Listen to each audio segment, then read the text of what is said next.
नमस्कार। मेरा पूरा देश सुन रहा है। राष्ट्र की आवाज 140 करोड़ लोगों की एक ही आवाज। आपके साथ मैं हूं सरफराज। मैं सरफराज सैफी आपको बताना चाहता हूं, लोकसभा में पहली बार परीक्षा मोदी सरकार पास कर चुकी है। ओम बिरला लगातार दूसरी बार लोकसभा के स्पीकर बन चुने गए हैं। बिरला का चुनाव ध्वनिमत से हुआ है। ऐसा पहले आसार बन रहे थे कि स्पीकर पर मत विभाजन होगा, लेकिन बिरला ध्वनिमत से निर्वाचित घोषित कर दिए गए हैं। विपक्ष के सुरेश को अपना उम्मीदवार बनाया गया था, लेकिन सदन में मत विभाजन की मांग नहीं उठी। अब सवाल यह उठा है कि विपक्ष के पास सदन की संख्या बल नहीं है, तो उसने स्पीकर पद पर अपना उम्मीदवार क्यों उतारा?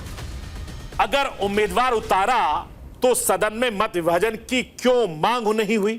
क्या विपक्ष ने पहले ही अपनी हार स्वीकार कर ली, या फिर विपक्ष का प्लान कुछ और था? यह सब आज आपको राष्ट्र की आवाज के जरिए बताने, दिखाने, समझाने की कोशिश करूंगा। प्रधानमंत्री नरेंद्र मोदी ने एक बार फिर से ओम बिरला पर भरोसा जताया। पीएम मोदी ने मंत्रिमंडल विस्तार के दौरान ही यह संकेत दे दिए थे कि पीएम मोदी ने अपनी पुरानी टीम के कई दिग्गजों के पोर्टफोलियो तक बिल्कुल नहीं बदले। तब पता चल गया कि एक बार फिर से स्पीकर के लिए ओम बिरला का नाम सामने आएगा, और अब हकीकत कयास जो थे वो हकीकत में तब्दील हो गए। ओम बिरला लगातार दूसरी बार लोकसभा के स्पीकर बने हैं। वो ऐसे छठे स्पीकर बन गए जो दूसरी बार निर्वाचित हुए हैं। ऐसे दूसरे स्पीकर हैं जो कार्यकाल पूरा होने के बाद दूसरे कार्यकाल के लिए चुने गए हैं। ओम बिरला स्पीकर बनने के साथ ही कई रिकॉर्ड भी अपने नाम उन्होंने कर लिया है। वो रिकॉर्ड क्या है? इसके अलावा लोकसभा स्पीकर की ताकत क्या होती है, शक्ति क्या होती है, कैसे काम करते हैं, यह सब आपको राष्ट्र की आवाज के जरिए बताने, समझाने, दिखाने की कोशिश करूंगा। लोकसभा में स्पीकर पद के साथ साथ एक और अहम पद का चुनाव हो चुका है। 10 साल बाद लोकसभा में नेता प्रतिपक्ष का पद खाली था, क्योंकि किसी भी दल के पास यह पद पाने के लिए संख्या बल नहीं थे। सदन के नियम के हिसाब से नेता प्रतिपक्ष बनने के लिए किसी भी विपक्षी पार्टी के पास लोकसभा की कुल तादाद का 10% यानी 54 सांसद होना लोकसभा में जरूरी है। लेकिन 2004-2019 के लोकसभा चुनाव में किसी भी विपक्षी पार्टी के पास 54 सांसद नहीं थे। इस बार ऐसा नहीं है कि विपक्ष पहले से ज्यादा ताकतवर है, इसलिए नेता प्रतिपक्ष का चुना जाना 10 साल के बाद जो सूनापन था सदन के अंदर वो खाली हो गया। विपक्षी गठबंधन ने राहुल गांधी को नेता प्रतिपक्ष बनाया। अब 5 साल तक राहुल गांधी सदन में विपक्ष की आवाज बनेंगे। इसके अलावा यह पद राहुल गांधी को कई अधिकार और ताकत, शक्तियां देगा। वो कौन कौन से अधिकार हैं जो राहुल गांधी को मिलेंगे, वो कौन कौन सी शक्तियां जो राहुल गांधी को मिलेंगी, ये भी मैं राष्ट्र की आवाज के जरिए आपको दिखाने, बताने, समझाने की कोशिश करूंगा। मैं अपने हिंदुस्तान के कोने कोने की आवाज को दिल्ली तक पहुंचाता हूं। दिल्ली की आवाज को देश दुनिया के कोने कोने तक पहुंचाता हूं। नेताओं की आवाज को मैं आम लोगों तक पहुंचाता हूं। आम लोगों की आवाज को मैं अपने देश के हुक्मरानों तक पहुंचाता हूं। आपकी आवाज से मिलती है मेरी आवाज और बन जाती है राष्ट्र की आवाज।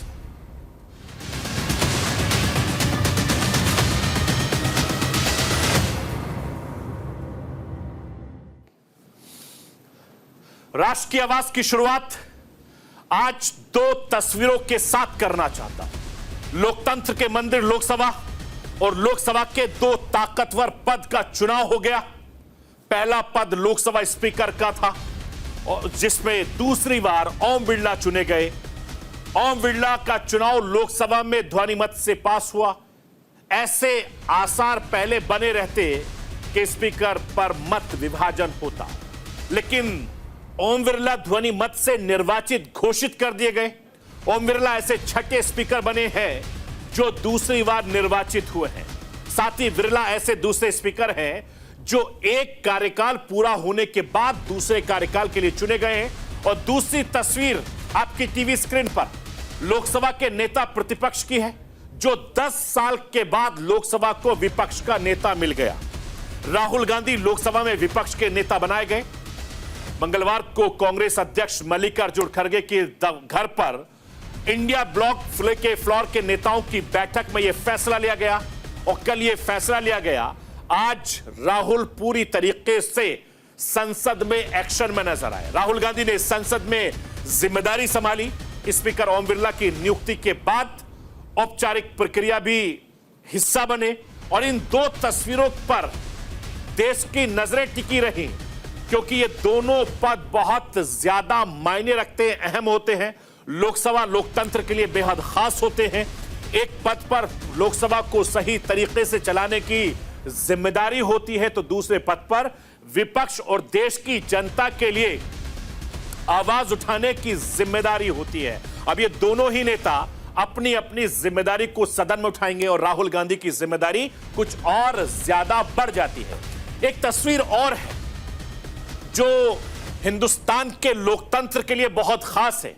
ऐसी तस्वीरें बहुत खास होती हैं। ओम बिरला जब लोकसभा में स्पीकर चुने गए तो इस दौरान तस्वीर ने सबका अपनी ध्यान खींचा। तस्वीरें मैं आपको दिखा रहा हूं। ये तस्वीरें हिंदुस्तान के प्रधानमंत्री नरेंद्र मोदी और विपक्ष के नेता राहुल गांधी की। यह परंपरा रही है कि सदन के नेता यानी प्रधानमंत्री और नेता विपक्ष लोकसभा अध्यक्ष पद के चुने जाने के बाद संसद को उनकी सीट से लेकर अध्यक्ष की कुर्सी तक लेकर जाते हैं। सांसद ओम बिरला को जब अध्यक्ष चुना गया तो इसके बाद प्रधानमंत्री नरेंद्र मोदी, नेता विपक्ष राहुल गांधी ओम बिरला की सीट तक उनको बधाई देने के लिए गए और इस दौरान राहुल गांधी ने प्रधानमंत्री नरेंद्र मोदी से हाथ मिलाया और 10 साल की जो लड़ाई थी वो सदन में आज आपको देखने को मिली। दोनों नेताओं ने एक दूसरे से गर्मजोशी से हाथ मिलाया और यह पल ऐतिहासिक बन गया। इतिहास के पन्नों में यह तस्वीर कैद हो गई, फोटो कैप हो गई, वीडियो कैप्चर हो गया और यह लगातार दिन भर सोशल मीडिया पर वायरल हो रहा है। क्योंकि दोनों एक दूसरे के धुर विरोधी नेता हैं, दोनों के अंदाज जुदा हैं और लोकसभा चुनाव के दौरान या विधानसभा चुनाव में एक दूसरे पर लगातार हमला बोलते हैं। और आज जिस तरीके से राहुल गांधी और प्रधानमंत्री नरेंद्र मोदी आपस में मिले, यह तस्वीर बहुत ज्यादा खास हो जाती है। लेकिन कहते हैं ना, आपस में कितना भी मतभेद हो, लेकिन जब बात लोकतंत्र की हो तो एक दूसरे के ध्रुव विरोधी भी एक दूसरे से हाथ थाम लेते हैं और यही तस्वीर आज यहां पर देखने को मिली है, क्योंकि यह तस्वीर बहुत ज्यादा खास बन गई। मैं आपको यह भी बताना चाहता हूं कि ओम बिरला लगातार दूसरी बार लोकसभा के स्पीकर बन चुके हैं। सदन में ध्वनि मत से यह फैसला हुआ। राजनीतिक हलकों में इस सरकार की तरफ से 3 संदेश साफ तौर पर देखे गए। कांग्रेस और इंडिया गठबंधन के कुछ सहयोगियों के इस बार सदन में अपनी बेहतर तादाद से इतने ज्यादा खुश है कि उन्होंने एनडीए के लोकसभा अध्यक्ष उम्मीदवार आम सहमति के लिए शर्त रख दी थी। वो अध्यक्ष के बदले उपाध्यक्ष के पद की मांग पर अड़े रहे थे और दूसरी तरफ मोदी सरकार टस से मस नहीं हुई, एनडीए सरकार टस से मस नहीं हुई। उसने न सिर्फ शर्त के सामने झुकने से इनकार कर दिया, बल्कि परंपरा के नैरेटिव को भी दरकिनार कर दिया। इसके साथ ही आजाद भारत के इतिहास में तीसरी बार लोकसभा अध्यक्ष पद पर तीसरी बार चयन चुनाव से हुआ। वैसे ओम बिरला ने स्पीकर बनने के साथ 3 रिकॉर्ड अपने नाम किए हैं। वो 3 रिकॉर्ड क्या हैं, कौन कौन से हैं, राष्ट्र की आवाज के जरिए आपको बताना, दिखाना, समझाना चाहता हूं। पहला रिकॉर्ड, ओम बिरला के नाम बतौर अध्यक्ष पुराने और नए संसद भवन दोनों सदनों के संचालन का अच्छा खासा अनुभव है, जो एक अनोखा रिकॉर्ड है अपने आप में। और यह रिकॉर्ड शायद ही कभी टूट सकेगा, क्योंकि 2023 में नए संसद भवन का जब उद्घाटन हुआ था तब वो मौजूद थे। और दूसरा रिकॉर्ड, ओम बिरला अगर इस पद पर अपना दूसरा कार्यकाल भी पूरा कर लेते हैं तो उनके नाम एक और रिकॉर्ड दर्ज हो जाएगा।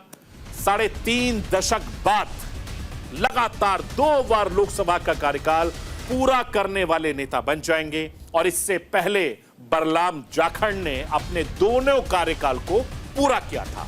दूसरा रिकॉर्ड, लोकसभा अध्यक्ष रहते लगातार दूसरी बार चुनाव जीतकर संसद पहुंचने वाले सांसदों में 20 साल बाद ओम बिरला का नाम दर्ज हुआ है। इससे पहले कोई दूसरा सांसद इस तरीके से अध्यक्ष नहीं बना है। मैं आपको यह भी बताना चाहता हूं कि ओम बिरला के स्पीकर चुने जाने के बाद से नरेंद्र मोदी ने उन्हें बधाई देते हुए क्या कुछ कहा, वो राष्ट्र की आवाज के जरिए आपको सुनाना चाहता हूं। सुनिए हिंदुस्तान के प्रधानमंत्री नरेंद्र मोदी। आपको और इस पूरे सदन को मेरी तरफ से मैं बहुत बहुत बधाई देता हूं।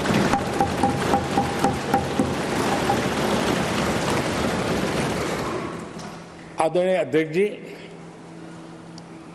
मेरी तरफ से आपको शुभकामनाएं हैं, लेकिन इस पूरे सदन की तरफ से भी आपको अनेक अनेक शुभकामनाएं।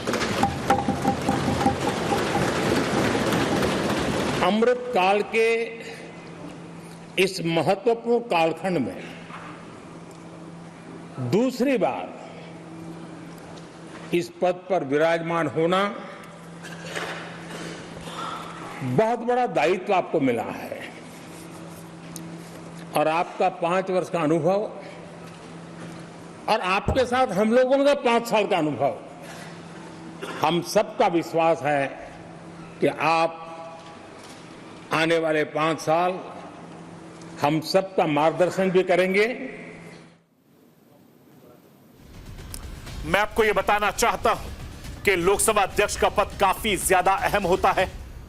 अध्यक्ष स्पीकर के हाथों से में ही लोकसभा को चलाने की ताकत होती है।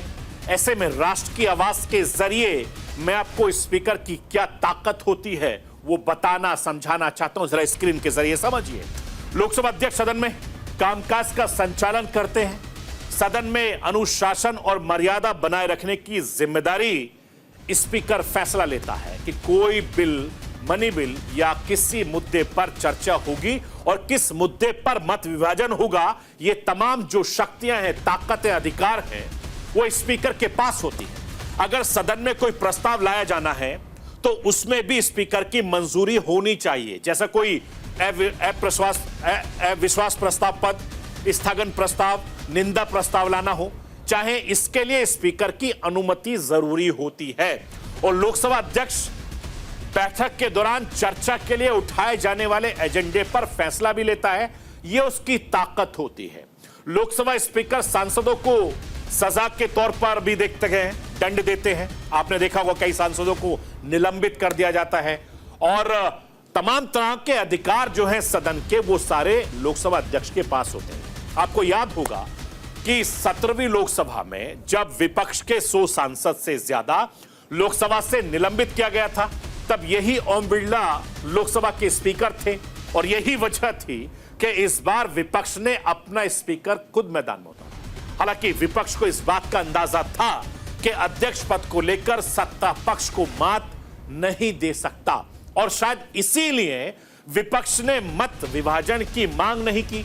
हालांकि हार के बावजूद विपक्ष ने संदेश दिया कि 2024 से 2029 की पारी और 2014 से 2024 जैसी नहीं होने वाली है। इसकी झलक पहले दिन आपको संसद में देखने को मिली। विपक्ष ने ओम बिरला के बधाई के साथ साथ ताने और तंज भी खूब कसा। मैं राष्ट्र की आवाज के जरिए समाजवादी पार्टी के अध्यक्ष अखिलेश यादव को सुनवाना चाहता हूं। सुनिए किस अंदाज में अखिलेश यादव लोकसभा अध्यक्ष को बधाई दे रहे हैं, जरा सुनिए। मैं अपनी तरफ से, अपने साथ के सभी सदस्यों की तरफ से बहुत बहुत बधाई और शुभकामना देता हूं। जिस पद पर आप बैठे हैं इससे बहुत गौरवशाली परंपराएं जुड़ी हुई हैं और हम सब यही मानते हैं कि बिना भेदभाव के आगे बढ़ेगा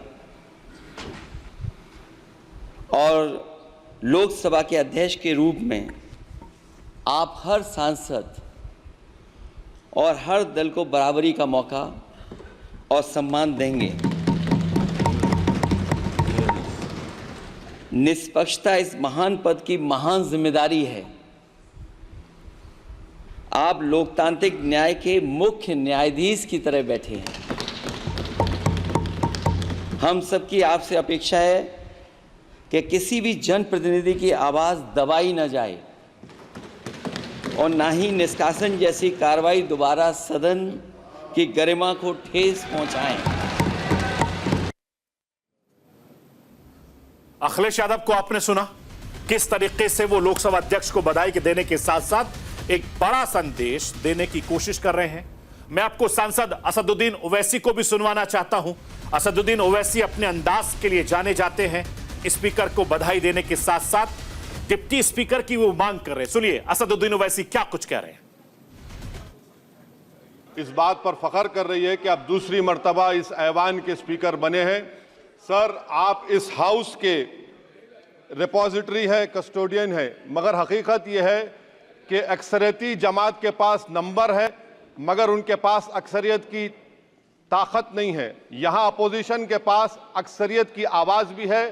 तो इसीलिए मेरी आपसे गुजारिश है कि आप छोटी पार्टियों को मौका दीजिए और मुझे यकीन है कि आप 17वीं लोकसभा में जिस तरह शफकत का मुजाहरा मुझ पर किया, हम छोटी पार्टियों पर, मैं उस समुदाय से आता हूं जो इस ऐवान में सिर्फ 4% है, तो हमको आवाज़ उठाने की आवाज़ दीजिए। सर आखिर में मुझे यकीन है कि आप वहां पर बैठे हैं तो यह ऐवान एक कीमती हीरे की तरह ना सिर्फ इस मुल्क की आवाम में, दुनिया में चमकेगा और आप के बोझ को यह सरकार कम करेगी डिप्टी स्पीकर बनाकर। इतना बोझ आप पर नहीं डालना चाहिए। मैं मुबारकबाद देता हूं सर आपको। असदुद्दीन ओवैसी अपने अंदाज के लिए जाने जाते हैं और जिस तरीके से असदुद्दीन ओवैसी ने सदन में रहकर लोकसभा अध्यक्ष से डिप्टी स्पीकर की मांग की है, ताने और तंज के बावजूद ओम बिरला ने अपनी पहली स्पीच में एकदम अलग अंदाज में नजर आए। विपक्ष हक्का बक्का रह गया।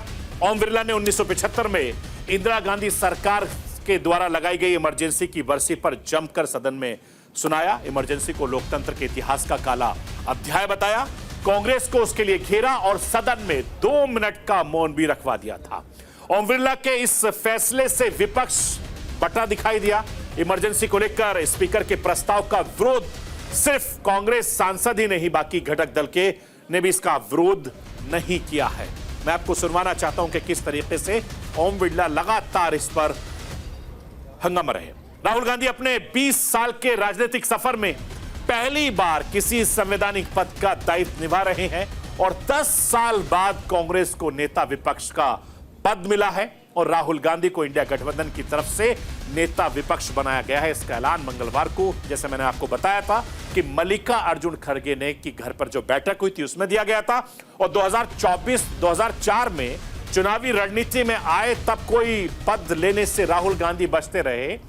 राहुल गांधी ने कांग्रेस पार्टी में प्रमुख के पद से भी इस्तीफा दे दिया था। अब राहुल गांधी इस छवि को तोड़कर एक नए अंदाज में वो नजर आ रहे हैं। राहुल गांधी नेता प्रतिपक्ष बनने के बाद पूरे एक्शन में है। लोकसभा स्पीकर के चुनाव के दौरान भी लगातार राहुल गांधी अपनी जिम्मेदारी सुन रहे हैं। मैं आपको यह भी बताना चाहता हूं कि जिस तरीके से राहुल गांधी पिछले काफी वक्त से जनता के बीच रहकर, चाहे उनकी पदयात्रा हो, रोड शो के जरिए हो, जिस तरीके से अपनी इमेज उन्होंने जनता के बीच बनाई है, उससे जाहिर है कि उनके जो अंदाज है, उनके जो तेवर हैं, वो लोकसभा में काफी ज्यादा देखने को मिलेंगे। और इस बार का जो लोकसभा है, जो सदन चल रही है, उसमें काफी ज्यादा हो हंगामा देखने को मिलेगा, क्योंकि 2014-2019 में कांग्रेस के पास इतने सांसद नहीं थे, वो नेता विपक्ष के लिए दावेदारी कर पाते। लेकिन कांग्रेस ने 2024 के लोकसभा चुनाव में अपनी जो संख्या बल थी उसको दुगना कर लिया। ऐसे में 10 साल बाद विपक्ष के पास यह मौका आया है जब विपक्ष के नेता की कुर्सी खाली नहीं रहेगी। 200 से ज्यादा सीटें जीतने वाले विपक्ष के पास इस बार राहुल गांधी के तौर पर एक मजबूत नेता मिला है जो विपक्ष का काम करेगा, सरकार को घेरने की कोशिश करेगा। और राहुल गांधी अपने अंदाज के लिए लगातार वो जाने जाते हैं, जो लगातार एक के बाद एक हमलावर हो रहे हैं। नेता विपक्ष के तौर पर राहुल गांधी की भूमिका काफी ज्यादा अहम और बड़ी होने वाली है। इसके साथ ही राहुल गांधी की ताकत काफी ज्यादा है, अधिकार भी उनको मिलेगा।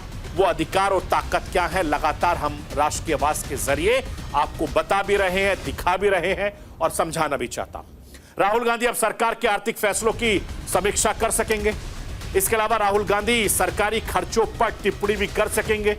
राहुल गांधी उस लोक लेखा समिति के प्रमुख बन जाएंगे जो सरकार के सभी खर्चों की जांच करती है। राहुल गांधी अब नेता प्रतिपक्ष के तौर पर उस कमेटी का हिस्सा होंगे जो सीबीआई डायरेक्टर, सीवीसी यानी सेंट्रल विजिलेंस कमीशन, मुख्य सूचना आयुक्त, Lokpal, Lokayukta, national human rights के चेयरपर्सन, इसके अलावा मुख्य चुनाव आयुक्त और चुनाव आयुक्तों की नियुक्ति में राहुल गांधी एक अहम भूमिका निभाते नजर आएंगे। इन सारी नियुक्तियों में राहुल गांधी अब नेता प्रतिपक्ष के तौर पर उसी टेबल पर बैठेंगे जिस टेबल पर नरेंद्र मोदी बैठेंगे। और 10 साल बाद ऐसा पहली बार होगा जब प्रधानमंत्री को नेता प्रतिपक्ष के तौर पर राहुल गांधी से भी सहमति लेनी पड़ेगी। और इसके साथ ही राहुल गांधी के लोकसभा के अंदर भी सक्रियता और ज्यादा बढ़ जाएगी। राहुल गांधी बहुत महत्वपूर्ण भूमिका पर, चर्चाओं पर तेवर दिखाते नजर आएंगे, बोलते दिखेंगे, जैसे पिछले दिनों वो तेवर दिखाते नजर आए थे। नेता प्रतिपक्ष बनने के साथ ही राहुल गांधी को अब कैबिनेट मंत्री का दर्जा भी मिल गया है। इससे प्रोटोकॉल सूची में भी राहुल गांधी की जगह और ज्यादा बढ़ जाएगी। जो कैबिनेट मिनिस्टर को पोर्टफोलियो मिलते हैं उसी तरीके का उनको मिल जाएगा। गांधी परिवार से राहुल तीसरे ऐसे सदस्य हैं जो नेता प्रतिपक्ष का पद इस बार संभाल रहे हैं। राहुल गांधी से पहले उनकी मां सोनिया गांधी और पिता राजीव गांधी भी नेता प्रतिपक्ष रह चुके हैं। सोनिया गांधी ने अक्टूबर 1999 से लेकर फरवरी 2024 तक नेता प्रतिपक्ष की जिम्मेदारी निभाई थी, जबकि राजीव गांधी जी ने 18 दिसंबर 1989 से 24 दिसंबर 1990 तक नेता विपक्ष भी वो रह चुके हैं। इस तरीके से वो तीसरे इंसान होंगे। 2024 से चुनावी राजनीति में सक्रिय राहुल गांधी 5वीं बार संसद बने हैं। राहुल गांधी 3 बार अमेठी से, 1 बार वायनाड से सांसद रहे हैं, लेकिन संसद या सरकार में राहुल गांधी अब तक किसी भी पद पर नहीं रहे हैं। जबकि 2004 से लेकर 2024 तक केंद्र में कांग्रेस की सरकार रही। राहुल गांधी ने कांग्रेस संगठन में महत्वपूर्ण भूमिका जरूर निभाई। वो यूथ कांग्रेस और एनएसयूआई के प्रभारी रह चुके हैं। राहुल को 2013 में कांग्रेस उपाध्यक्ष बनाया गया, 2017 में कांग्रेस का अध्यक्ष भी बनाया गया था। ये तमाम जिम्मेदारी उनके पास रही है। 2019 लोकसभा चुनाव में कांग्रेस पार्टी की हार के बाद से राहुल गांधी ने अध्यक्ष पद से इस्तीफा दे दिया था। लोकसभा चुनाव 2024 से पहले राहुल गांधी काफी ज्यादा एक्टिव हो गए, काफी ज्यादा मेहनत की और राहुल गांधी ने भारत जोड़ो न्याय यात्रा निकाली। चुनाव प्रचार के दौरान संविधान बचाओ अभियान भी चलाया। अब 18वीं लोकसभा में नए रोल में राहुल गांधी नजर आएंगे। राहुल गांधी के लिए नेता प्रतिपक्ष के रोल में कई बड़ी चुनौतियां होंगी। सबसे पहली बड़ी चुनौती सदन में प्रधानमंत्री नरेंद्र मोदी से लेकर बीजेपी के कई बड़े वक्ताओं के तर्क वितर्क का सामना राहुल गांधी को करना पड़ेगा आंकड़ों के साथ। और दूसरा, इंडिया गठबंधन में शामिल दलों को एकजुट दिखाना होगा, जिसमें टीएमसी, समाजवादी पार्टी जैसे दल भी जो संख्या बल में कांग्रेस से कम नहीं बल्कि बहुत ज्यादा महत्वपूर्ण है। तो राहुल गांधी के लिए बड़ी चुनौती होगी। जो राहुल गांधी पुरानी चुनौतियों को अपनी जिम्मेदारियों के साथ निभाते रहे हैं, आने वाले वक्त में राहुल गांधी लोकसभा में आपको एक अलग तेवर, अलग अंदाज और अलग नजरिए से नजर आएंगे। तो ये थी राष्ट्र की आवाज। बाकी खबरों के लिए आप बने रहिए न्यूज़ इंडिया के साथ। कल रात 9 बजे फिर होगी मुलाकात।